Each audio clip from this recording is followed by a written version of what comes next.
The neon sign Moonlight flickered in the evening darkness of South Chicago, sometimes glowing bright blue, sometimes almost fading away. Rain drummed on the tin canopy over the entrance, causing the few passers-by to quicken their pace and hide their heads in their collars. The bar was warm and crowded for a Tuesday. A motley crowd filled the worn leather couches and wooden chairs arranged around tables. An old jukebox in the corner played hits from the 90s, but it was barely audible over the din of voices. Darius Tremaine stood behind the bar, filling glasses and turning on his signature charm. He was serving 3 girls at once, each of whom was convinced she had his undivided attention. At 25, Darius was already a local legend, not only for his cocktail mixing skills, but also for his natural talent for making women feel special. "My special Manhattan," he said, handing a glass to a blonde in a red top. "I add cinnamon and orange zest. It's not in the recipe, but trust me, it makes it taste as hot as you are." The blonde giggled, leaning closer. "Do you say that to all the girls?" "Only to those who deserve it." Darius winked at her, simultaneously handing a beer to a bearded man in a plaid shirt with his other hand. Candy Hopewell watched the scene from the other end of the bar. She was wiping glasses so vigorously that her knuckles were white. Candy had been working at Moonlight for 3 years, a year longer than Darius, but the patrons rarely remembered her name. Short, with thick black curls pulled back into a messy bun and brown eyes fringed with long lashes, she could have been considered pretty, if not for her perpetually tense expression and habit of frowning. "Hey, princess, how about a smile for the customers?" The bar owner, a heavyset man named Big Al, called out to her. "Your sour face is making the beer go sour." Candy forced a smile that looked more like a grimace. "I'll try, boss." She glanced at the clock. There were still 4 hours left until the end of her shift. Candy sighed and looked over at Darius. He was already flirting with a brunette sitting further down the bar. He was telling her a story, gesturing animatedly, and she was laughing, tilting her head back and showing off her long neck. Another bimbo, Candy thought bitterly. She had been in love with Darius since the first day he showed up at the bar, but he only saw her as a colleague, or worse, a friend. Candy hated that word, especially when Darius said, "We have a special friendship, Candy baby." The bar door opened, letting in a gust of cold wind and a new customer. The woman froze in the doorway, looking around the room as if deciding whether to enter. She was wearing an expensive coat with a fur collar and shoes that clearly weren't from a local store. She belonged to a different world, a world of fancy restaurants and country clubs, not the cheap bars of South Chicago. Darius broke off his conversation and straightened up when he noticed her. Something like surprise flashed across his face, quickly replaced by a broad smile. "Jelly!" he exclaimed. "What a pleasant surprise." The woman took off her gloves and headed for the bar, ignoring the curious glances of the other patrons. She was beautiful with the confident beauty that comes with age and status. Her short graying hair was perfectly styled, and her makeup accentuated her high cheekbones and expressive eyes. "Whiskey," she said, settling into a tall bar stool. "Double, no ice." Darius nodded and reached for the top shelf where the more expensive bottles stood. His movements became more restrained, almost cautious. "Long time no see," he remarked as he filled the glass. "I've been busy," the woman replied curtly. Mackenzie was organizing a charity evening, 2 weeks of preparation, and the result? She waved her hand dismissively and took a large sip of whiskey. Darius nodded understandingly. "Your husband has always been known for his generosity. I remember once he bought out the entire bar for a meeting. He left Big Al a tip that was more than his weekly earnings." Jelly Munson smiled. "Mackenzie says you should spend money so that people will talk about you." She took another sip and looked intently at Darius. "Are you working until closing tonight?" He nodded, quickly glancing around to see if anyone was listening to their conversation. "Yes, but after that, we can—" "I don't have much time," Jelly interrupted him. "Mackenzie is flying to Dallas tomorrow for 3 days. Business trip." Darius narrowed his eyes. "Again? Don't start." Jelly frowned. "You know the rules of the game." He raised his hands in a conciliatory gesture. "Of course. Sorry." Their conversation was interrupted by a loud shout from the pool table. 2 men were arguing over a shot, waving their cues threateningly. Darius sighed. Sorry, I have to sort this out before they tear the place apart. Jelly nodded, taking another sip of whiskey. She watched as Darius deftly separated the quarrelers, saying something that made them laugh and slap each other on the shoulders. He was good at this, interacting with people. He knew how to approach everyone and make them feel important. It was his gift, his curse, and his way of surviving. Candy wiped the glasses, pretending not to notice Jelly, but her gaze kept returning to that woman. Candy hated her with all her heart. She hated her expensive clothes, her confident manner, her condescending smile. But most of all, she hated how Darius changed in her presence. He became softer, more attentive, more serious. "Miss me, baby?" A hoarse voice sounded nearby. Candy turned around. Standing in front of her was a regular at the bar, a man in his 50s with a red face and puffy eyelids. "The usual, Reggie?" she asked, reaching for a bottle of cheap bourbon. "Yeah," the man nodded, pushing his empty glass toward her. "Any news? What's new in the world of Candy Hopewell?" She smiled faintly as she poured the bourbon. "Nothing interesting. Work, home, sleep, and then work again." Reggie winked at her. "What about your love life? A beauty like you shouldn't be alone." Candy rolled her eyes. "Shut up and drink your bourbon, you old drunk." Reggie laughed and raised his glass in a playful toast. He was a harmless alcoholic who spent every evening at the bar, spending his unemployment benefits. He used to work at a steel mill until it closed 10 years ago. "Who's that chick in the expensive coat?" Reggie asked, nodding toward Jelly. "She's not your type," Candy snapped. "And don't you even think about hitting on her." Reggie grimaced. "Come on, I was just asking. You don't see girls like her around here very often." Candy sighed. "She's Mackenzie Roach's wife." Reggie whistled. "The Roach? The one who owns half the neighborhood?" "That's right. And what's she doing in our bar?" Reggie narrowed his eyes. "Oh, wait a minute. This is because of our handsome Darius, isn't it?" Candy shot him a warning glance. "Stay out of this, Reggie." "You got it," the man grinned. "She's got the bartender wrapped around her little finger. What a twist. If Roach finds out—" "He won't," Candy cut him off, "because no one will tell him, especially you. Unless, of course, you want to keep getting your bourbon on credit until your welfare check comes in." Reggie raised his hands in surrender. "Hey, I'm a grave. I just love a good story." Candy shook her head. "Go back to your table, Reggie, and forget you ever saw that woman." The old man muttered something under his breath and returned to his usual spot in the corner of the bar.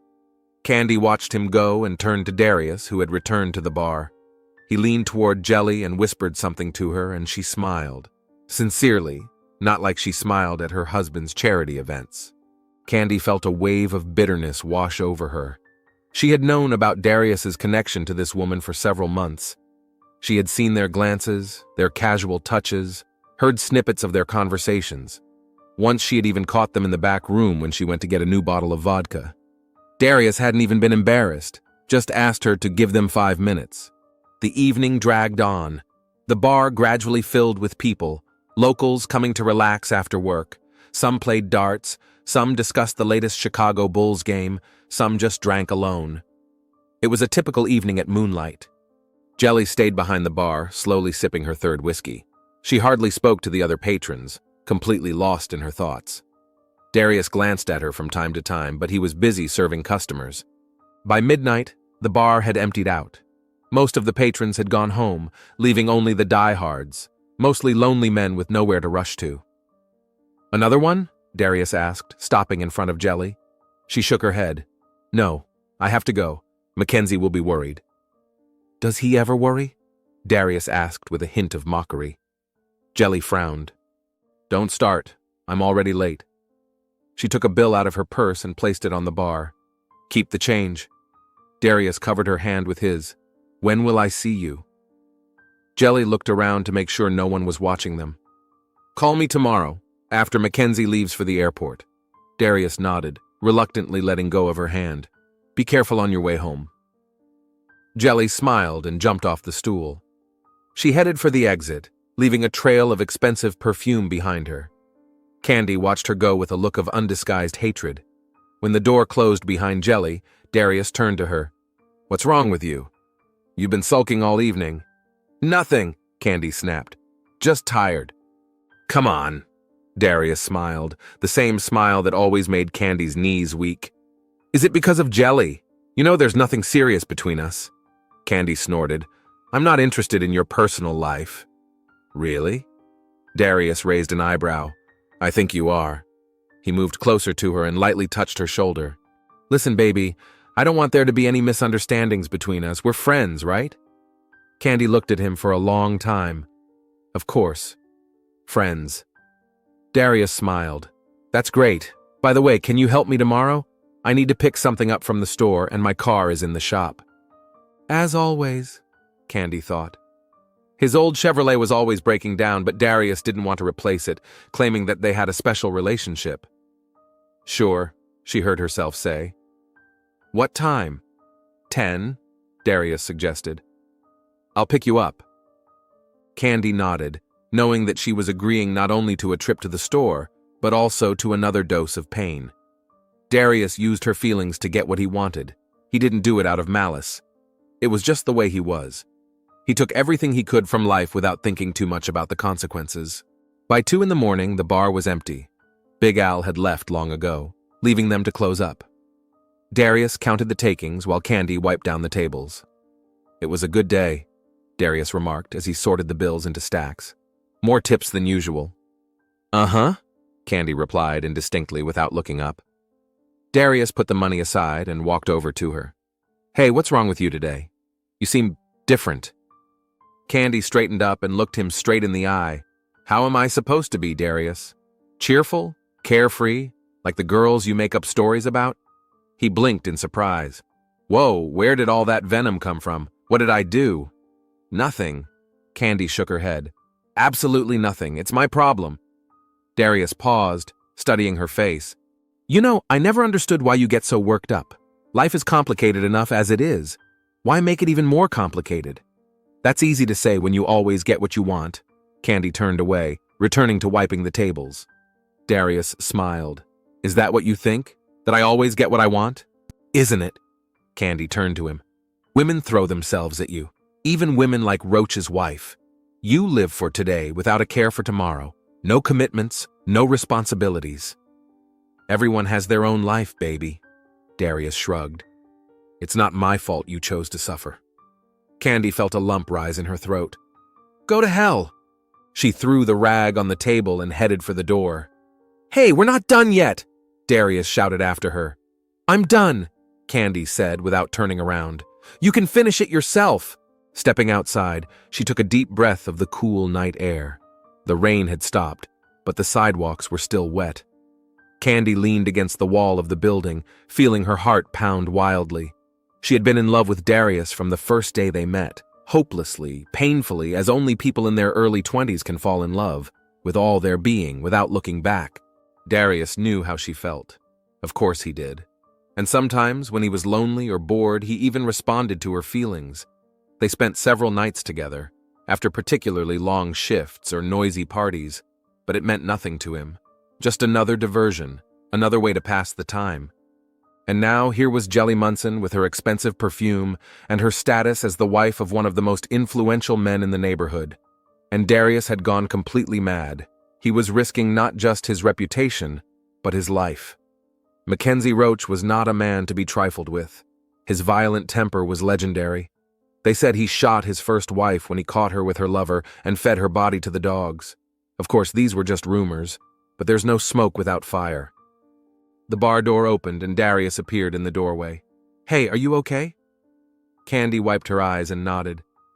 Yes, everything's fine. It's been a rough day. Darius came closer and put his arm around her shoulders. Listen, I'm sorry if I hurt you. I sometimes speak without thinking. Candy smiled weakly. It's okay, really. Are you sure? Darius looked into her eyes. Want to go back to my place? Have a drink? Watch a stupid movie? Candy knew she should say no.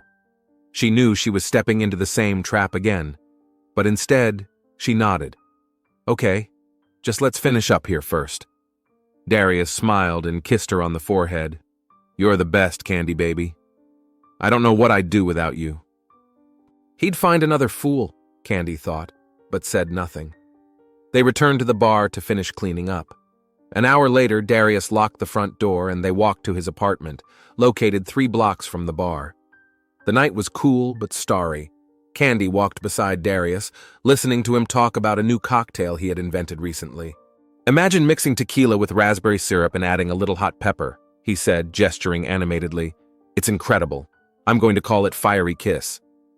Candy listened, nodding in the right places.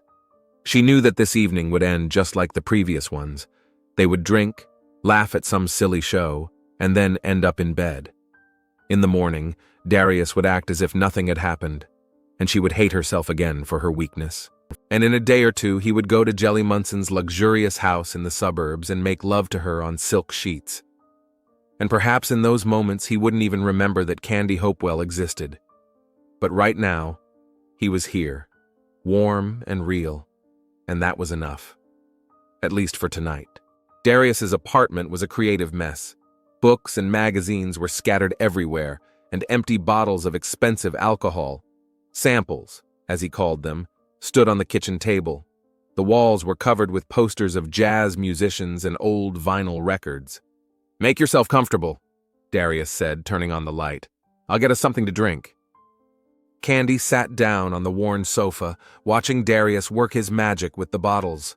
At moments like this, he reminded her of a magician, the same one who had once stolen her heart and still hadn't given it back.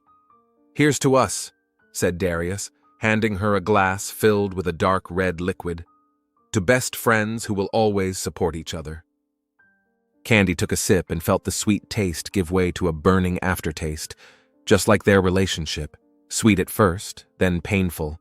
"To friends," she echoed, knowing that her heart would be broken again by morning. Jelly Munson sat in the doctor's office, clutching her purse so tightly that her knuckles turned white. Dr. Martins, a middle-aged woman with kind but tired eyes, sat across from her, waiting expectantly. "Mrs. Munson," the doctor finally broke the silence. "The results of your routine checkup are cause for serious concern." Jelly sat up straight in her chair. "Is it my heart? Or cholesterol?" Dr. Martins shook her head.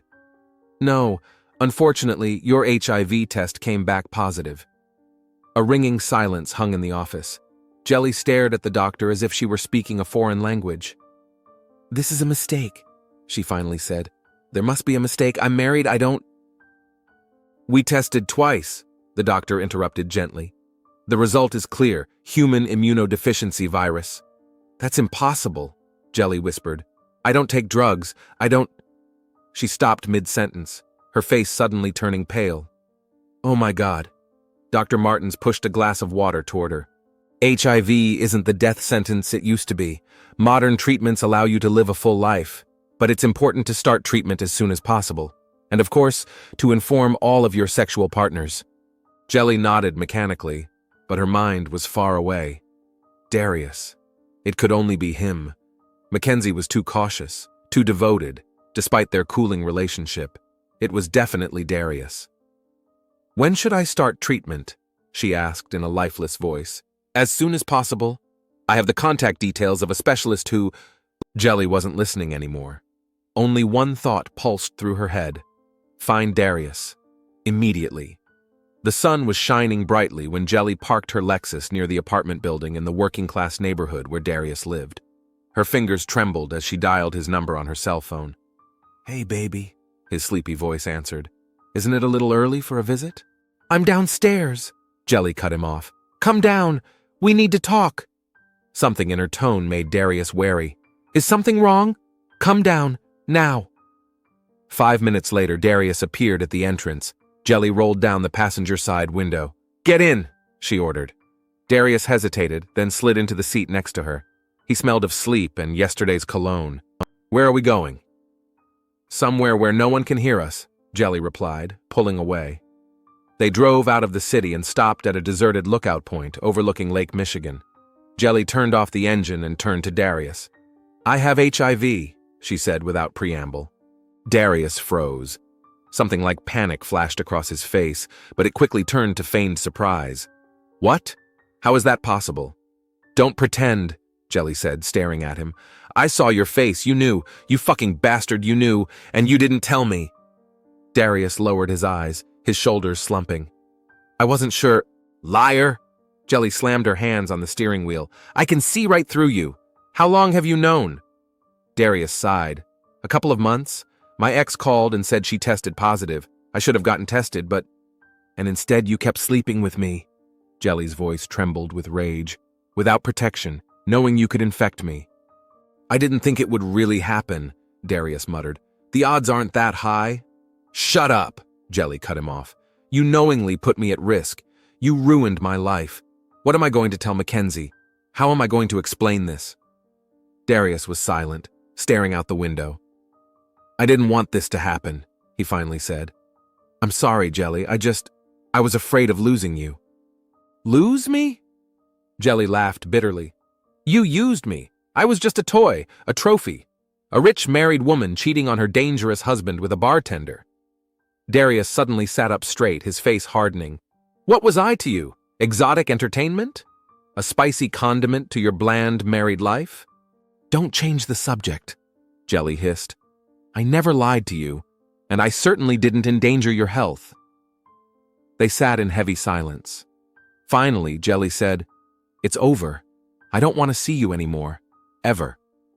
She expected an objection, but Darius only smiled. What will Mackenzie say when he finds out about us? Do you think he'll believe you caught HIV at a charity event? Jelly stared at him, unable to believe her ears. Are you threatening me? Just stating the facts. Darius shrugged. We're connected now, Jelly, forever. And it's in your best interest that this connection remains pleasant. What do you want? Jelly asked, feeling her heart sink.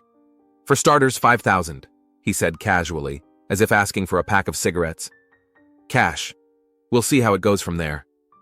You're a monster, Jelly whispered. Darius smiled, but the smile didn't reach his eyes. And you're naive. Life is a cruel thing, baby. Everyone survives as best they can. Get out, Jelly turned away. I'll find you at the bar, with the money. Darius got out of the car and leaned toward the open window. Don't drag it out. Mackenzie will be back from Dallas soon, right? Jelly waited until his figure disappeared from the rearview mirror before allowing herself to cry, burying her forehead in the steering wheel. The Moonlight Bar was quiet at this early hour. Candy Hopewell was polishing glasses, humming a tune under her breath. The door to the back room was ajar. She was looking for a new pack of napkins. Suddenly, the front door opened, and Candy turned with a professional smile, ready to greet the first customer. The smile froze on her lips when she saw Darius and Jelly quickly make their way to the far corner of the bar. They didn't notice her. Darius had his back to the bar. Jelly was facing him, but with her head down. Candy automatically stepped back into the shadows of the back room, not wanting to interrupt their conversation. Something in Jelly's tense shoulders and Darius's nervous movements told her that the conversation was serious. Did you bring it? She heard Darius's low voice say. Jelly silently took an envelope out of her purse and placed it on the table. There's 2,000 here, she said quietly. That's all I could get without attracting attention. We agreed on 5. Darius's voice sounded metallic. I need time, Jelly replied. I can't just withdraw that amount from our joint account. Mackenzie will notice. You have jewelry, Darius shrugged. Sell something. Are you out of your mind? Jelly hissed. Mackenzie knows every piece in my jewelry box. Some of it belonged to his mother. Darius leaned back in his chair. Your problems don't concern me. I want the money, all 5,000 by the end of the week. And if I don't? Jelly's voice trembled with suppressed anger. Then your husband will have a very interesting conversation with a certain bartender. Darius grinned. I'm sure Mackenzie Roach will want to know where his wife got such an interesting disease. Candy covered her mouth with her hand, barely suppressing a cry. She pressed herself against the wall, afraid to move and give away her presence. You don't understand who you're dealing with, Jelly said quietly. Mackenzie isn't the forgiving type. If he finds out, what will he do? Darius interrupted her. Kill me? You think I'm afraid? You should be afraid, Jelly said, and there was something in her voice that sent a chill down Candy's spine. You don't know what he's capable of. Darius laughed. I grew up on the streets of South Chicago, baby. I'm not scared of rich businessmen and their threats. He's not just a businessman, Jelly replied. And you know that. There was a pause. Candy barely breathed, afraid to miss a word. "Let's not make this complicated," Darius finally said. "Bring me the money and we'll both be happy. You'll keep your marriage and I'll keep my little secret. Everyone wins." "Except me," Jelly said bitterly. "I'm infected with a deadly disease." "HIV isn't fatal anymore," Darius dismissed. "There are plenty of medications available. You'll live a long and happy life." "You're disgusting," Jelly whispered. "But you wanted me anyway," Darius grinned. "What does that say about you?" There was the sound of a chair being pushed back. "I'll find the money," Jelly said. "But this is the last thing you'll ever get from me, and then you'll disappear. Forever." "We'll see about that," Darius replied. Candy heard Jelly's footsteps heading toward the exit. The door slammed shut. A few seconds later, Darius also left the table and headed for the bar. Candy quickly grabbed the box of napkins and left the back room, pretending she had just come in. "Oh, hi," she said, feigning surprise. "I didn't know you were here." Darius looked at her strangely, as if trying to figure out if she had heard the conversation. "Just stopped by to pick something up." He nodded to the inside pocket of his jacket, where the envelope with the money was obviously lying. "My shift is at 6 tonight, right?"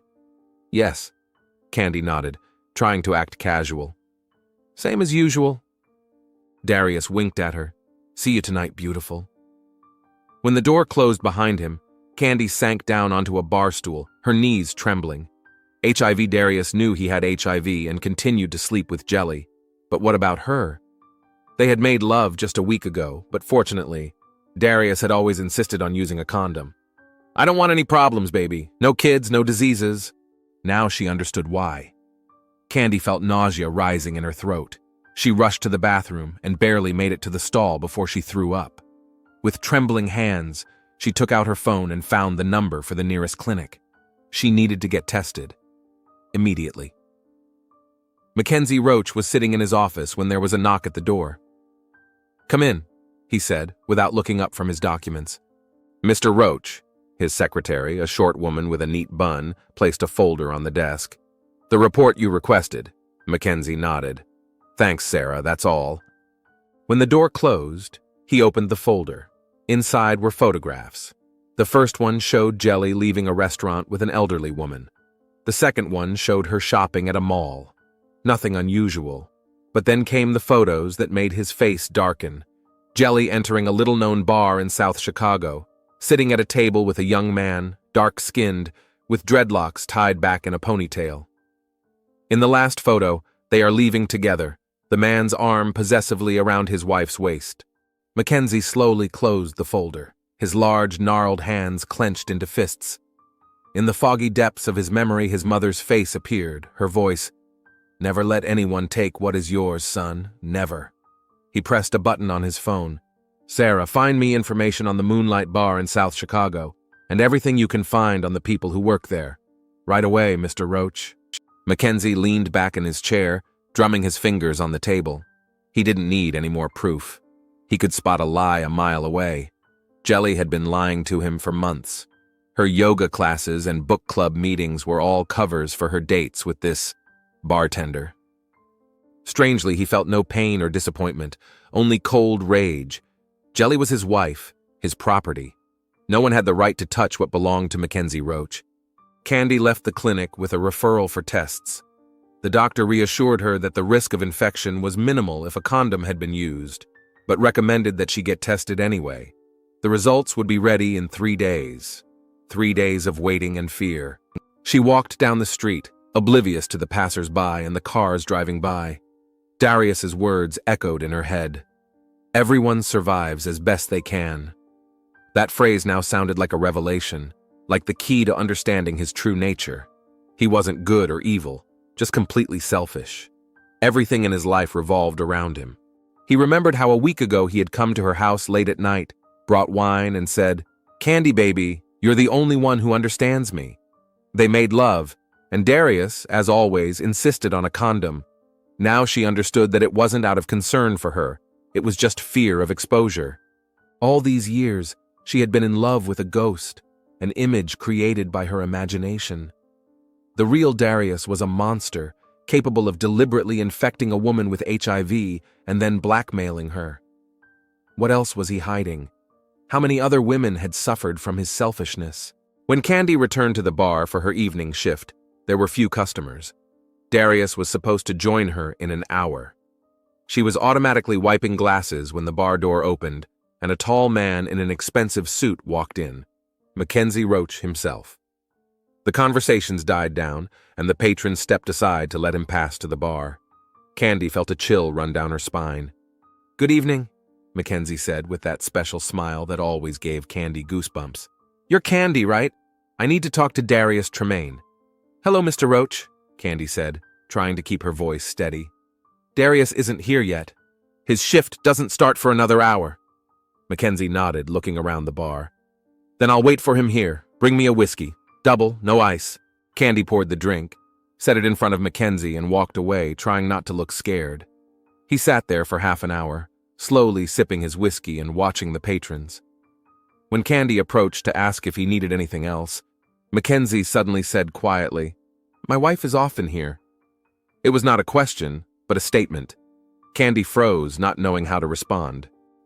I'm not sure," she finally said. "We have a lot of visitors." Mackenzie smiled. "Don't pretend you don't know what I'm talking about. Jelly Munson, my wife, and Darius, they're close, aren't they?" Candy remained silent, unable to utter a word. Mackenzie continued, just as quietly. "I know that Darius and you had a relationship. He used you just like he used everyone else, and now he can ruin your life too." "I don't understand what you're talking about," Candy began, but Mackenzie cut her off. "Darius is sick, Candy, seriously ill, and he infected my wife. You'll find out the results of your test soon, won't you?" Candy turned pale. "How do you—" "I have my sources," Mackenzie shrugged. "It doesn't matter. What matters is that Darius is dangerous. To you, to Jelly, to other women.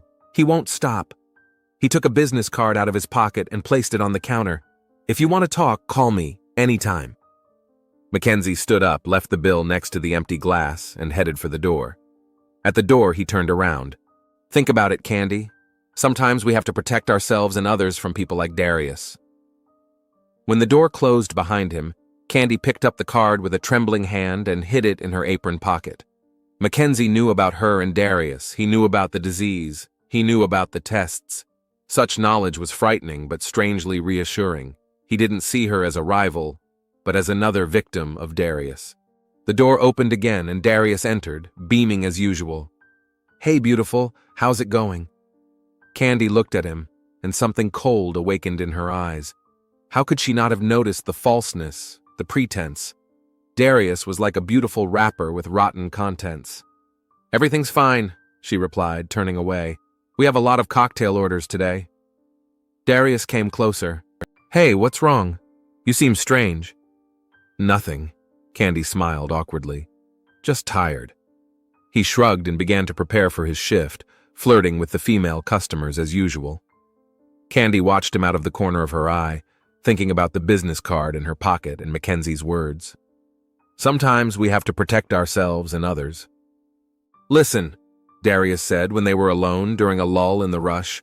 "What are you doing after your shift? Want to come over to my place for some wine and relax?" Candy looked at him, and suddenly a decision formed in her mind. "Why not? I'll bring the wine. I have a great bottle of red." Darius smiled, and the smile that had once driven her crazy now seemed like the grin of a predator. "Great, baby. This is going to be our special night." Special, Candy thought. Really special. The next day, the Moonlight Bar was unusually quiet for a Wednesday night. Candy was working alone. Darius hadn't shown up. She methodically wiped glasses while Big Al arranged new bottles on the shelves. "What the hell is wrong with that guy?" Al grumbled, glancing at his watch. "It's 9 o'clock and he hasn't even called." "I have no idea," Candy shrugged, as if the question didn't interest her. "Maybe he's sick." "He could have called," Al muttered. "It's not his first time working. He knows the rules." Candy said nothing, concentrating on polishing the wine glasses. Her face was calm, almost serene. It was as if last night had been no different from hundreds of others spent in the bar. "Did you talk to him yesterday?" Al asked. "Did he mention anything?" "No." Candy shook her head. "Nothing special, just small talk." Al frowned. I don't like this. Darius is a piece of work, but he always valued his job. Call him again. Candy took out her phone and dialed Darius's number. After a few rings, the voicemail kicked in. No answer, she said, putting the phone in her pocket. Maybe he's fast asleep. At 9 o'clock at night? Al snorted. He's a night owl. He never gets up before noon. Candy shrugged again and went back to work. I don't know what to say. Maybe he went out somewhere. Without telling you? Al shook his head. This is all very strange. By midnight, when the last customer had left the bar, Al turned off the music and sat down at the counter, opening a bottle of beer. If he doesn't show up tomorrow, consider him fired, he announced, taking a sip. I don't need unreliable employees. Candy nodded, sweeping the floor. Sure, I can handle it on my own if I have to. You know, Al said suddenly, staring at the beer bottle, Mackenzie Roach was here yesterday. He asked about Darius. Candy froze for a moment, then continued sweeping. Really? Why? Something about his wife's bracelet, Al grunted. But we both know it wasn't just a visit. A man like Roach doesn't come to a place like this without a serious reason. Candy said nothing, and Al hesitated before asking, Did Darius do something? You know him better than anyone. I don't think so, she replied, though her voice trembled slightly. Darius has always been cautious. That was true, though not the whole truth. Darius was indeed cautious. He cared only about himself and thought little of others. And it was that caution, that selfishness, that ultimately led to his downfall. Well, if he shows up or calls, tell him my patience isn't endless, Al said, finishing his beer. Let's close up. Inventory tomorrow morning. The abandoned quarry on the outskirts of South Chicago had been a peculiar city attraction for local teenagers for decades. Huge pits filled with rainwater, rusting machinery, and dilapidated buildings attracted thrill seekers and those looking to escape parental control. It was a group of such teenagers who discovered what the local newspapers later called the most gruesome murder of the season. We just wanted to take some cool pictures for Instagram, 14-year-old Jason Parker told a police officer in a trembling voice. Riley said there was an old crusher there that looked like something out of a horror movie. The crusher did look scary, a huge steel structure with jagged jaws designed to grind rock into gravel. But it wasn't the machine itself that caught the teenagers' attention, but what they found underneath it. At first, we thought it was some kind of animal, Jason said, wiping away tears. But then we saw a hand, part of a hand with a tattoo. 2 hours later, the quarry was cordoned off. Police cars, forensic vans, and ambulances filled the space around the old crusher. Several officers looked away from what had been found under the machine, a mass of human remains mutilated beyond recognition. Detective Zaire Battles arrived as the sun was setting. Tall, with heavy features and eyes that had seen too much for one lifetime, he slowly circled the crime scene, studying every detail. 20 years on the force, 15 of them in homicide, and still the sight made him pause for a moment and take a deep breath. What do we have? He asked the forensic expert bent over the remains. Dr. Aisha Javal straightened up, removing her latex gloves. Male, approximately 20 to 30 years old. It's difficult to say for sure, given the condition of the body. Death occurred at least 2 weeks ago. Cause? Multiple injuries, apparently caused by this machine. Aisha nodded toward the crusher. But I'll be able to say more after the autopsy. It's possible he was dead before he was put in the crusher. I noticed marks that looked like injection marks on one of the preserved pieces of fabric. Zaire frowned. So he could have been sedated or poisoned and then put in the machine to hide the traces? Possibly, Aisha nodded. But these are only preliminary conclusions. Is there anything that can identify him?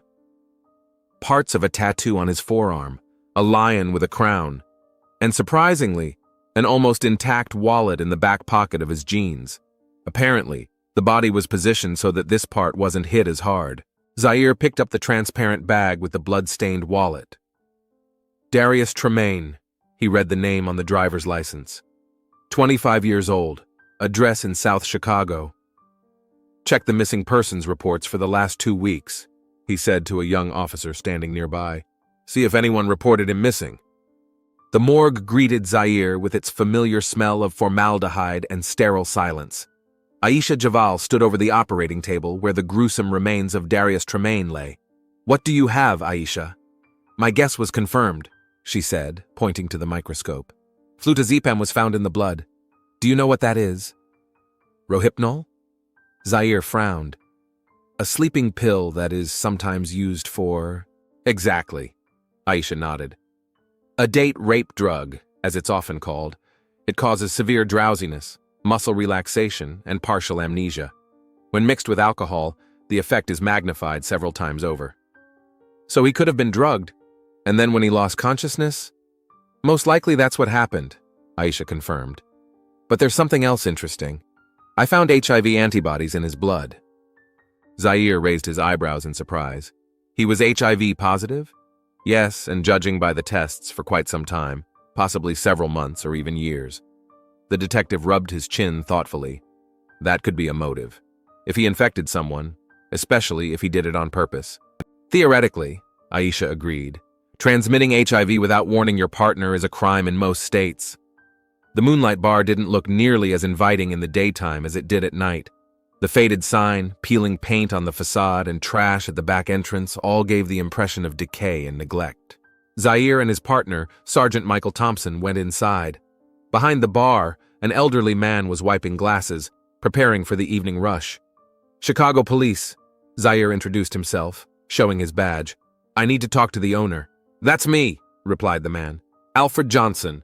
But everyone calls me Big Al. How can I help you? We're here about Darius Tremaine. Did you report him missing? Al sighed heavily. Yes. The kid just didn't show up for work 2 weeks ago. No call, nothing. It wasn't like him at all. Did you find him? Zaire nodded. I'm afraid I have bad news. Mr. Tremaine is dead. His body was found in an abandoned quarry. Al paled and sank into the nearest chair. God, what happened to him? We're treating it as a homicide, Zaire replied. When was the last time you saw him? 2 weeks ago in the evening. He worked his shift as usual. He seemed a little tense, but I didn't think anything of it. He was supposed to work again the next evening, but he didn't show up. Who else was working with him that evening? Candy Hopewell, Al replied. She's our second bartender. She's been working with Darius for almost 3 years. Did he have a steady relationship? Not as far as I know. Al shrugged. Although, he suddenly fell silent, as if remembering something. What? Zaire asked, alert. There was one woman. She came here often, always alone. Darius paid special attention to her. I noticed because she was clearly not from around here. Expensive clothes, mannerisms, and much older than Darius. Do you know her name? She never introduced herself, but Al hesitated again. Anything else? Zaire prodded him. The day before Darius disappeared, Mackenzie Roach came here. He asked about him. Zaire and Thompson exchanged glances. Mackenzie Roach? The businessman? Yes, that's him. Al nodded. And that woman, now that I think about it, she could have been his wife. Jelly Roach. I saw her picture in the newspapers. At 5 o'clock in the evening, Zaire and Thompson returned to the Moonlight. The bar was already filling up with customers. A young woman with dark curly hair tied back in a messy bun was working behind the bar. Candy Hopewell? Zaire addressed her, showing his badge. Detective Battles, Chicago Police. Can we talk to you in private? Big Al, standing nearby, nodded to her. Go on, I'll watch the bar. They went into a small office at the back of the bar. Candy sat down on a chair, nervously fingering the edge of her apron. This is about Darius, isn't it? She asked. Al said you were here earlier today. Yes, Zaire nodded. I'm afraid we have bad news. Darius is dead. His body was found in an abandoned quarry. Candy paled, but there was something in her eyes that Zaire couldn't quite place. Fear? Shock? Or relief? How did it happen? She asked. We're looking into it, Zaire replied evasively. When was the last time you saw him? 2 weeks ago on his last shift, Candy replied. We worked together from 6 until 2 in the morning, then closed the bar and went home. Mr. Johnson mentioned that Darius was popular with women. That's true. Candy nodded. He always had a lot of female admirers. What about Jelly Roach? Did she come to the bar often? Candy flinched at the name. I don't know her name. She was an older woman, well-dressed. She came in sometimes. And did Darius pay special attention to her? Candy lowered her eyes. Maybe. I didn't really pay attention to his customers. Zaire realized she was lying, but decided not to press her for now.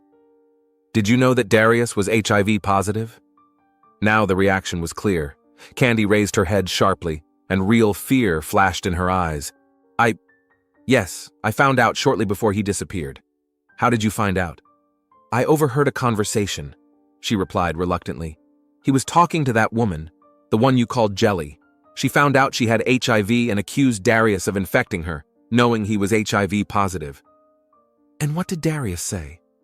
He didn't deny it, Candy said quietly. He even started blackmailing her, demanding money for her silence. Zaire and Thompson exchanged glances. Now this was getting interesting. Did you sleep with Darius? Zaire asked bluntly. Candy blushed. Sometimes, but we always used protection. Did you get tested for HIV after you found out about his status? Yes, right away, Candy nodded. The test was negative. Zaire made a note in his notebook. What do you know about Mackenzie Roach's visit to the bar the day before Darius disappeared? Candy tensed. He came in the evening. He asked about Darius. I told him he was about to be relieved. Mr. Roach left me his card and left. His card? Zaire raised an eyebrow. Why? He said to call him if I found out anything interesting about Darius. Candy shrugged.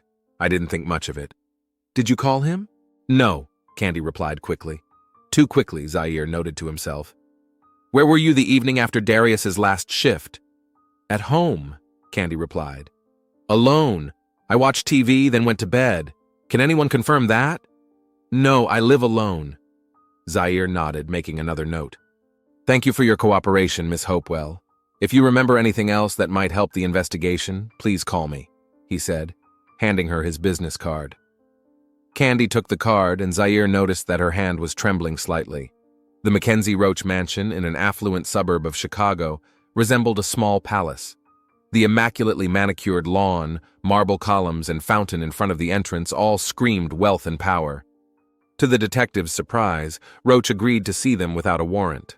A distinguished man in an expensive suit with graying temples and an authoritative gaze, he was impeccably polite. How can I help the Chicago police?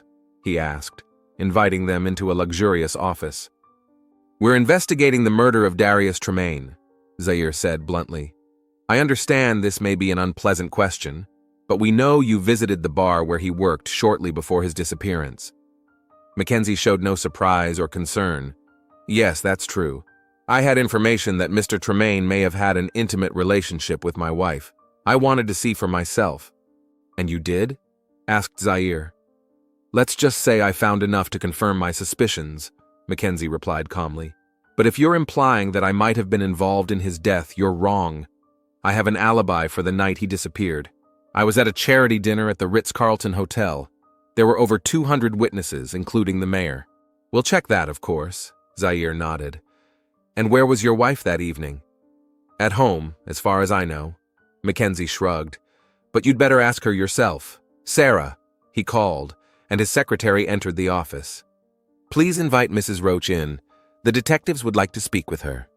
A few minutes later, an elegant middle-aged woman entered the office. Jelly Roach was beautiful with the mature beauty that comes with age and self-confidence. Jelly, dear, detectives are investigating the death of your friend Darius Tremaine, Mackenzie said with a slight smile. Tell them what you know. Jelly paled but quickly regained her composure. Darius is dead? What happened? His body was found in an abandoned quarry, Zaire replied. Mrs. Roach, we are aware of your relationship with Mr. Tremaine, and that he may have infected you with HIV. Jelly sat down abruptly in the chair, her face turning ashen. Who told you? Is it true? Zaire asked gently. Yes, she replied quietly. I found out about my diagnosis shortly before Darius disappeared. When I confronted him, he started blackmailing me. He demanded money for his silence. And you paid? Partially, Jelly nodded. I gave him $2,000, although he demanded $5,000. Where were you on the night of his disappearance, Mrs. Roach? At home. Jelly glanced quickly at her husband. Mackenzie was at a charity dinner. I stayed home. I wasn't feeling very well. Can anyone confirm that? The maid, Mackenzie interjected. Our housekeeper, Mrs. Diaz, was at the house until 11 o'clock. She will confirm that Jelly was home. The detective spent the next few days gathering information. Mackenzie Roach's alibi was confirmed. He had indeed been at the charity dinner until late at night, as attested to by dozens of respected townspeople. The housekeeper also confirmed that Jelly had spent the evening at home. However, after 11 o'clock, Mrs. Diaz left, and Jelly was left alone. Zaire also visited pharmacies in the area and discovered that Candy Hopewell had purchased flunitrazepam with a prescription 3 days before Darius's disappearance. The prescription was written in the name of her cousin, who worked as a pharmacist. Police technicians provided data from surveillance cameras and phones. Footage from cameras across the street from the Moonlight Bar showed a black Cadillac parked in an alley after the bar closed. The image quality was too poor to make out faces, but 3 people were definitely getting into the car. 2 were supporting the third, who appeared to be unconscious. At 2:30 a.m., immediately after the bar closed, a call was made from Candy Hopewell's phone to Mackenzie Roach's personal number. The call lasted 1 minute and 20 seconds. The picture of the crime was becoming clearer. Candy, having learned about Darius's HIV status and overheard his conversation with Jelly about blackmail, decided to take action. Mackenzie Roach's visit to the bar and the business card he left behind were the catalyst. Candy slipped Darius a sleeping pill and then called Roach, who helped her dispose of the body. But proving it was nearly impossible. Mackenzie Roach had an ironclad alibi for the night Darius disappeared. Candy denied calling him. The camera footage was too blurry to identify anyone, and the business card and phone call were circumstantial evidence that could easily be explained away. We have everything and we have nothing, said Zaire, sitting in his office. We know who did it, but we can't prove it. Maybe we should try to pressure Candy, suggested Thompson. She's the weak link. If she breaks down and confesses... She won't break, Zaire shook his head. Roach has probably already taken care of her. The best lawyer, support, maybe even money. She won't talk. Then we're just going to let them go? After what they've done? Zaire was silent for a long time before answering. Sometimes the system doesn't work, Mike. Sometimes the bad guys win. But that doesn't mean we have to give up. A month later, the Darius Tremaine case was closed due to lack of evidence. The official version was that unknown persons had slipped him a sleeping pill, possibly with the intent of robbery, and then disposed of the body in an abandoned quarry. Zaire Battles sat in the Moonlight Bar, watching Candy Hopewell serve customers. She looked calm, even happy. From time to time, she glanced at the door, as if waiting for someone. At 9 o'clock, the door opened, and Mackenzie Roach entered the bar. The conversations died down, and the patron stepped aside to let him pass to the bar. Candy greeted him with a slight smile. Good evening, Mr. Roach. The usual? Yes, Mackenzie replied curtly, settling into a bar stool. Candy began mixing the cocktail, her movements practiced and precise from years of experience. Zaire watched as she added the ingredients, shook the shaker, and poured the drink into a glass. Your Manhattan, she said, placing the drink in front of Roach. Mackenzie took the glass, staring intently at Candy. No mixers? He asked, half questioning with a slight smirk. Candy chuckled softly. No, once was enough. Mackenzie took a sip and nodded with satisfaction. How are you? Fine, Candy shrugged. Working, living. How's Jelly? Getting better, Mackenzie replied coldly, and something in his tone made Candy look away. Nervous breakdown, you know. The doctors say she'll be better soon. Candy nodded silently, asking no more questions.